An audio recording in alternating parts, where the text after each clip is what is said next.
What's it like, and how much have you missed the bright lights of Las Vegas main event? Another big pay-per-view. You look to become a two-division world champion. Yeah, you know, it was a lot of fun to go down under and just travel. You know, what I love about boxing is that boxing is a world sport, you know. These boys, these statuses here, these are world champions. There's only a few sports in the world that are world sports. We know, you know, NFL is the #1 sport of the nation, right? But everyone in the world is not watching that. Overseas, boy, down under, they was playing rugby, boy, okay? They were getting it rough. They were playing rugby, okay? They don't play football, man. So what I love about boxing is just this is the type of entertainment, and you just never know where the next champion is going to come from, where their roots come from, whether they're Russian or Mexican or African. You just don't know, man. That's the beauty of the athletes, that you just have to have the heart and the will and then the skills that pay the bills, and you too can be champion of the world one day, man. So for me, you know, living this life is just a dream come true, man. Ever since I stepped in the ring when I was 7 years old, you know. So like you said, it's an honor and a blessing to be back in the bright lights of the MGM Grand Arena, Las Vegas, my country, USA, where the best fighters come. Where the best fighters, we got the greatest boxing history from New York to Vegas. And I just love it, man. It's gonna be a great show. You've accomplished a lot already, being unified welterweight champion of the world. But to add to your legacy, how important is defeating Sebastian Fundora on October 25th mean to Keith Thurman? You know, we look at fighters, we look at athletes, we look at the injuries, we look at everything that's happened in the past. All of that is water under the bridge. You know, in the ring, outside of a ring, all a man can do today is put his best foot forward. And I've been through so much throughout my career. So many different obstacles, injuries, surgeries, politics, tricks. I've been through it all. But here I am, right here, right now, right back where I feel like I belong in the beautiful sport of boxing, only making it more beautiful when you see Thurman's name added to the resume. And like you said, man, to be a 3-time world champion, 2-divisional world champion, you really asking me, after 2019 getting my first loss to Manny Pacquiao, you know, that's not the proper legacy of Keith one-time Thurman. But that falls on me. I fell short that night. I have to bite the bullet, you know. But here we go, moving up in weight.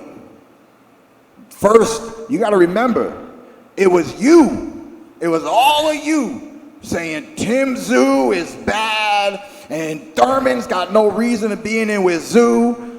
Now I'm fighting the guy that done slapped him up, not once, but twice. And he did it properly the second time. Good job, Fundora. Congratulations. You know, so he did my job, you know. And I'm gonna give you a funny little backstory.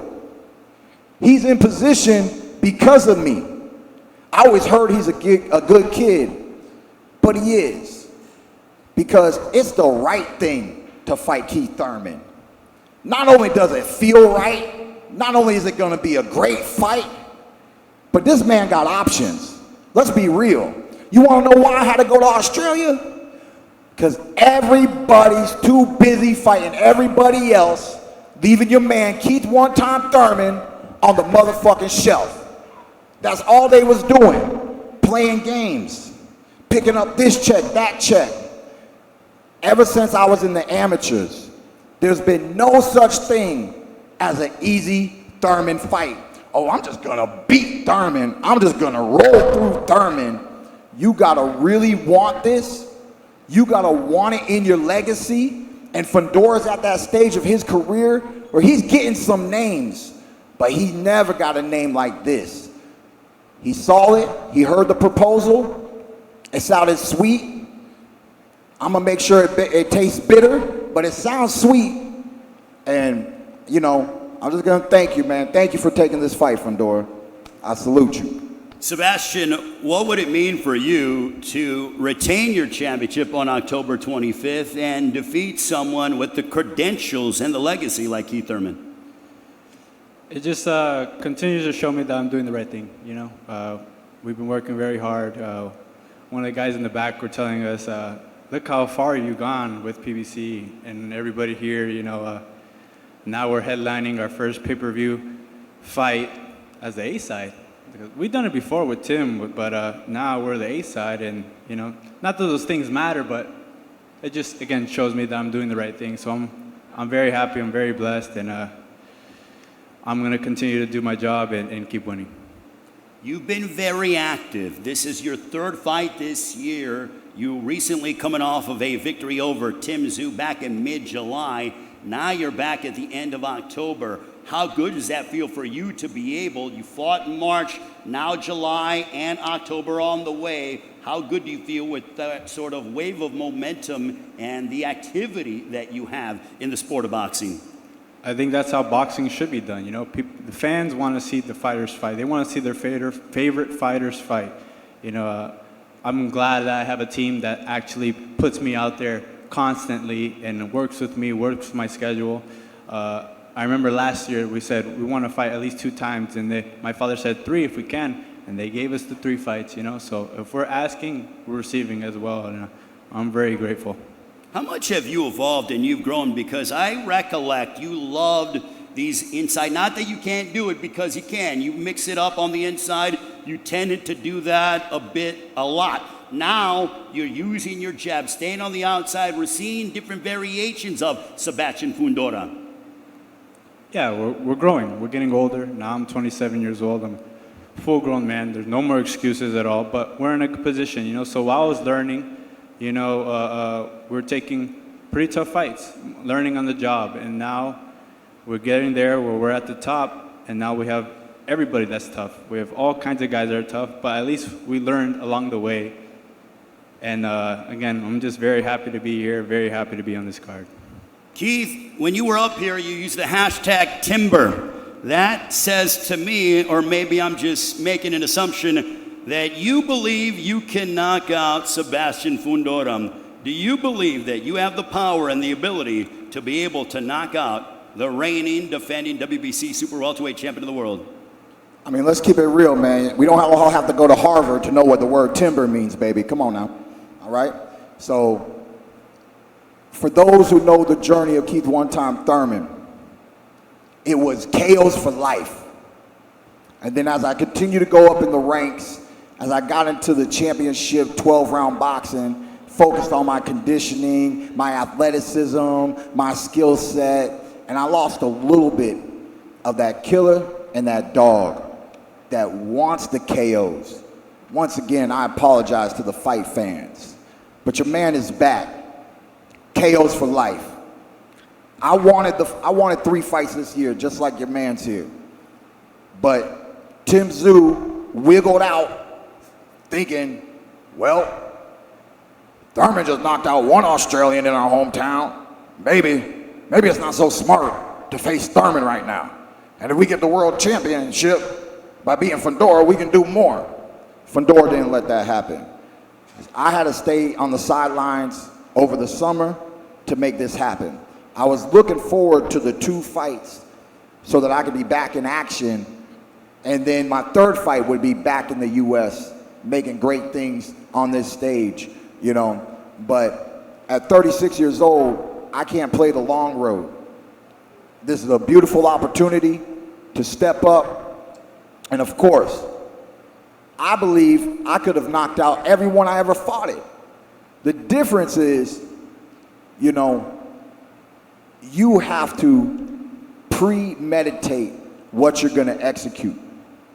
Keith Thurman, on Real Talk, never tried to knock out Sean Porter. Keith Thurman never tried to knock out Danny Garcia. And Keith Thurman didn't try to knock out Jose Cito Lopez. And Keith Thurman did not try to knock out Manny Pacquiao. It's all in the mental. You see it, you believe it, then you achieve it. Hashtag Timber, baby. Let's go.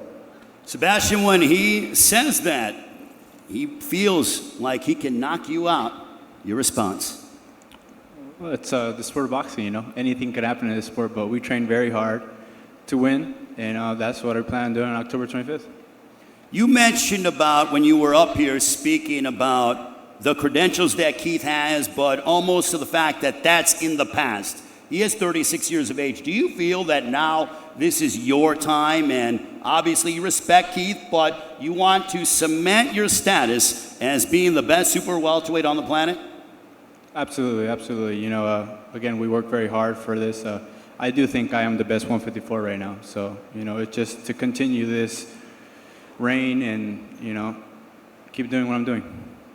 The words of Ric Flair, Keith, to be the man, you got to beat the man. If you beat Sebastian Fundora, do you believe that you cement your status as being the best 154-pounder in the world?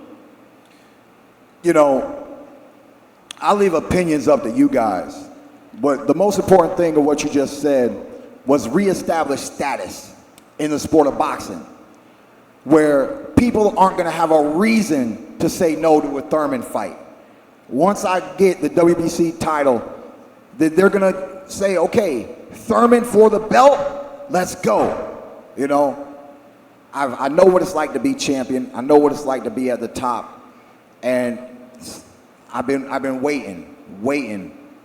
Setback, COVID. So much has happened. But you know what they say, man, God is good. And this opportunity right here, I'm not the first and I will not be the last. Floyd did it. Ali did it. You know, the great champions, you cannot stop them from being champion again. You know, this is what boxing is all about, man. The cream of the crop will rise. Fundora, he already told you guys, he's been learning on the job each and every step of the way. You know, my pedigree goes way back. I was 16 years old. My sparring partners were Winky Wright, Jeff Left Hook Lacey, Antoine Eccles, and Bad Chad Dawson with my man's Andre Berto. Like, the list goes on and on. I've been in the ring with champions since I was a teenager, you know. I'm bringing in the craftiness, the power. I competed in the amateurs at 152. My last two losses in my career is Manny Pacquiao in 2019 and the Olympic trials against Boo Boo Andrade, okay? So you ask me, he's a mountain of a man, but he's not a Demetrius Andrade, man. I believe that my Terminator mindset, that I'm gonna be able to get in there, find the right angles, find the holes like Swiss cheese, and when we go to fill that hole, it's big power coming, baby, because we're coming to make a big statement in a packed division at 154 so that you guys can talk about and debate who is the greatest at 154. Because once we get done with this, it's Thurman versus everybody. All right, before I get ready to let these guys go, both men and all the fighters, very motivated indeed ahead of Saturday, October 25th.